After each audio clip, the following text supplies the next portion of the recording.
کہ تمہارے پاس پیسہ ہے؟ کہا ہے۔ کتنا ہے؟ 40 دینار۔ نے کہا ہے کہ تلاشی لی جاتی ہے تو ملتا نہیں، لیکن میری صدری کے اندر ہے، جب تم اس کو پھاڑو گے، جب چیرو گے تو اس میں 40 دینار نکلتا ہے۔ تو وہ جو ڈاکوؤں کا سردار تھا وہ حیرت میں آ جاتا ہے کہ اتنا اچھا کس نے سیا ہے کہ ہمارے تلاشی لینے والوں نے تلاشی لینے کے باوجود بھی نہیں ملا، چھونے کے باوجود بھی نہیں ملا، ٹٹول کے دیکھ لیا گیا پھر بھی نہیں ملا، اور تم چاہتے تو یہ پیسہ بچا لیتے، جھوٹ بول دیتے، لیکن پھر بھی تم نے جھوٹ نہ بولا۔ آخر کیا وجہ ہے تمہارے جھوٹ نہ بولنے کی؟ کیا وجہ ہے؟ شیخ عبد القادر جیلانی اس قافلے اس ڈاکو کے سردار سے کہتے ہیں کہ یہ وجہ یہ ہے کہ میں نے اپنی ماں سے وعدہ کیا ہے کہ میں کبھی زندگی میں جھوٹ نہیں بولوں، ساری زندگی میں جھوٹ نہیں بولوں گا، اس لیے میں نے سچ بولا اور سچ بول کر بتا دیا کہ دینار یہاں رکھا ہو، پیسہ یہاں رکھا ہو۔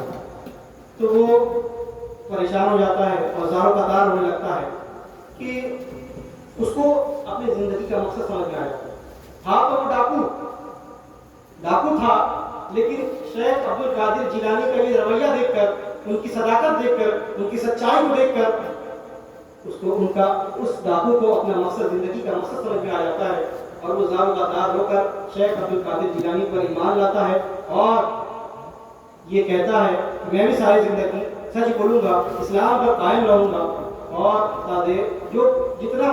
جو مال میں آج تک لوٹ چکا ہوں وہ سب واپس ادا کر دوں گا۔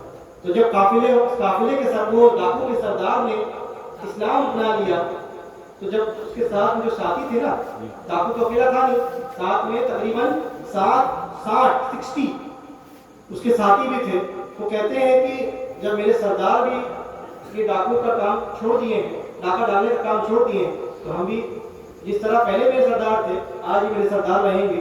آج جس طرح ان کے سردار نے ایمان لے آیا، وہ 60 لوگ بھی ایمان لے آئے اور شیخ عبد القادر جیلانی کے ہاتھ پر بیعت لیے اور سچ بولنے کی یہ انہوں نے عزم کیا، اسلام قبول کیا، اور اسلام کو اس کے تمام تر تقاضوں کے ساتھ قبولا۔ سمجھ گئے بات کو؟ شیخ عبد القادر جیلانی کی ایک چھوٹا سا واقعہ میں نے آپ کو بیان کیا کہ کتنی مصیبت تھی۔ آج ہم اور آپ دیکھیں کہ ہم جھوٹ اس طرح بولتے ہیں جس طرح ہاتھ پر اگر مکھی بیٹھ جائے تو اس کو اڑا دیتے ہیں نا۔ کتنی بار ایسے ایک دن میں کتنی مرتبہ ہم مکھی اڑا چکے ہوں گے، اس طرح ہم جھوٹ بولتے ہیں، ہمیں پتا بھی نہیں کہ ہم جھوٹ کتنا بولتے ہیں۔ اور میرے نبی ارشاد فرماتے ہیں کہ مومن کی پہچان یہ ہے کہ وہ گناہ جب کرتا ہے، اس سے غلطی سے اگر گناہ ہو جاتا ہے تو گناہ کو اس طرح محسوس کرتا ہے کہ جس طرح ایک پتلا جھاڑی دار ایک پتلا کپڑا ایک کانٹے والی جھاڑی سے جب کھینچا جائے تو کس طرح وہ کھرچ جائے گا۔ جھاڑی دار کانٹے دار جو وہ جھاڑ ہوتا ہے نا، اس میں اگر کپڑا ڈال دے تو کپڑا پھنس جائے گا، اور جب اس کو کھینچیں گے تو پورا کپڑا پھٹ جائے گا۔ اس طرح ایک مومن محسوس کرتا ہے کب؟ جب وہ گناہ کر بیٹھتا ہے۔ یہ مومن کی پہچان ہے۔ اور ایک منافق کی پہچان یہ ہے کہ وہ جب گناہ کر لیتا ہے تو وہ ایسا محسوس کرتا ہے کہ بس اپنے ہاتھ سے میں نے مکھی جھاڑ دی، اس کو بس اتنا ہی محسوس ہوتا ہے گناہ کرنے کے بعد۔ آج ہم جھوٹ کو جھوٹی نہیں سمجھتے، اپنے والدین سے کہتے ہیں کہاں وہ ہوتے ہیں گاؤں کے اس کنارے، ہم بولتے ہیں کہ گاؤں نہیں ہے، اتنا جھوٹ بولتے ہیں، کوئی مطلب ہی نہیں سچ سے۔ میں آپ سے ایک ہی کہتا ہوں، سرکار غوث پاک کی جو تعلیمات ہیں، کرامت تو بے شمار ہے، کرامت کوئی خلاف عادت تو کوئی کافر بھی دکھا سکتا ہے، لیکن کرامت یہ ہے کہ ہم سرکار غوث پاک کے تعلیمات کو اپنائیں۔ واقعات اور بھی تھے، لیکن بات میں آپ سے اتنا کہہ دوں کہ ان کی والدہ نے جو یہ نصیحت کی تھی کہ آج ہم سچ بول، آج سے تم کبھی جھوٹ نہ بولنا، اس سے پہلے بھی کبھی جھوٹ نہیں بولتے تھے، لیکن پھر ان کے والدہ نے یہ نصیحت کی۔ میں چاہتا ہوں آپ بھی کسی سے ہاتھ نہیں اٹھاؤں گا، میں کسی سے کہوں گا کہ وعدہ کریں، اپنے دل میں خود وعدہ کریں۔ جو لوگ سن رہے ہیں، جو لوگ سن چکے ہیں ٹھیک، کوئی بات، جو لوگ سن رہے ہیں ان سے کہہ رہا ہوں کہ اپنے دل میں وعدہ کریں کہ آج یہ مجلس سے ہم اٹھیں گے تو کبھی جھوٹ نہیں بولیں گے۔ آپ یہ عمل کر کے دیکھیں نا، مصیبتیں ایسے دور ہوگی جیسے کبھی آئی نہیں تھی۔ بات سمجھ گئے؟ باتیں اور بھی ہیں بیان کرنے کے لیے، لیکن آپ سے صرف باتیں اتنا ہی سنیے جتنا عمل کر سکیں۔ شیخ عبد القادر جیلانی کو جو یہ مرتبہ ملا وہ اللہ کی طرف سے بھی تھا، لیکن ان کے دل میں چراغ عشق مصطفیٰ تھا، اس لیے وہ دنیا میں اتنا کامیاب ہوا۔ تو آپ کو میں بار بار کہتا ہوں کہ ہمارا سب کچھ جو ہے کامیابی نہیں ملے گی، چاہے جتنا پڑھ لو گے، چاہے جتنا پیسہ کما لو گے، پھر بھی کامیابی نہیں ملے گی۔ کامیابی ملے گی تو رسول اللہ کے عشق میں ملے گی۔ سمجھ گئے بات کو؟ کتنا بھی بڑا سے بڑا بنگلہ بنا لو پھر بھی آپ کامیاب نہیں کہلاؤ گے۔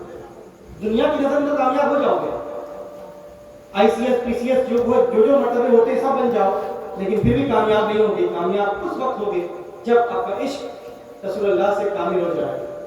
بس اتنی باتوں پر عمل کریں۔ میری کہنے یا آپ کے سننے میں کوئی غلطی ہو گئی میں استغفار کرتا ہوں، استغفر اللہ ربی من کل ذنب واتوب الیہ۔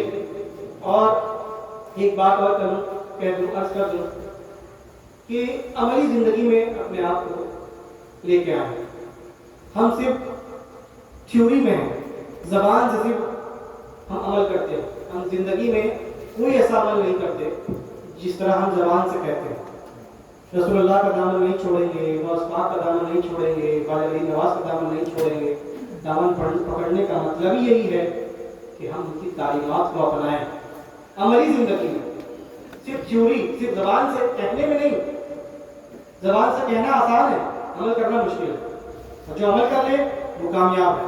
اور ایک چھوٹی سی بات میں ذہن سے نکل گئی تھی، وہ ضروری ہے، ضروری یہ ہے کہ آج اہل سنت والجماعت کا یہ یقینی عقیدہ بن گیا ہے کہ نہ ہم نماز پڑھیں گے، نہ ہم روزہ رکھیں گے، نہ ہم زکوٰۃ دیں گے، نہ کوئی ہم نیک عمل کریں گے، پھر بھی سرکار غوث پاک، سرکار خواجہ علی نواز، سرکار تقی سراج اہل ہند ہم کو ایسے ہی بخش دیں گے۔ ہمارا یہ عقیدہ بن گیا، یقین بن گیا ہے، بلکہ یہ یقین نہیں ہونا چاہیے، بلکہ حسن ظن ہونا چاہیے۔ ایک ذہن میں یہ ہونا چاہیے کہ میں عمل کروں گا، اب اس میں کوئی غلطی ہو جائے تو سرکار غوث پاک بخشوائیں گے، سرکار غریب نواز بخشوائیں گے، تقی سراج اہل ہند بخشوائیں گے۔ اہل سنت کا والجماعت کا یہ عقیدہ یہ ہونا چاہیے کہ شفاعت ہوگی، رسول اللہ کی شفاعت ہوگی، ان کے ولیوں کی بھی شفاعت، اللہ کے ولیوں کی بھی شفاعت ہوگی، لیکن ہم یہ نہ کر کے بیٹھے کہ ہم کوئی عمل ہی نہ کریں اور ہم اس بنیاد پر بیٹھے رہیں کہ ہم شفاعت ہم کو مل جائے، بلکہ مجھے تو یہ لگتا ہے کہ شفاعت بہت دیر میں ملے گی، کیونکہ ہم نے عمل کیا ہی نہیں۔ حضرت ابوبکر صدیق کو رسول اللہ نے یہ کہہ دیا تھا کہ تم جنتی ہو۔ حضرت ابوبکر صدیق کون تھے؟ پہلے خلیفہ تھے نا، اسلام کے پہلے خلیفہ۔ حضرت ابوبکر صدیق کو یہ کہہ دیا تھا حضور نے کہ تم جنتی ہو، لیکن پھر بھی حضرت ابوبکر صدیق رات میں قرآن شریف پڑھ پڑھ کے رو رہے ہیں، یہ عمل کر رہے ہیں۔ یعنی جو اتنا کانفیڈنٹ آج ہم کو ہے نا کہ سرکار غوث پاک بچا لیں گے، نماز پڑھنے کی ضرورت نہیں، حضرت ابوبکر صدیق کو بشارت کس نے دی؟ عام مسلمان نے نہیں دی، کسی ولی نے نہیں دی، بلکہ رسول اللہ نے دی کہ تم جنتی ہو۔ پھر بھی وہ عبادت کر رہے ہیں، پھر بھی وہ رات میں رو رہے ہیں، کیوں؟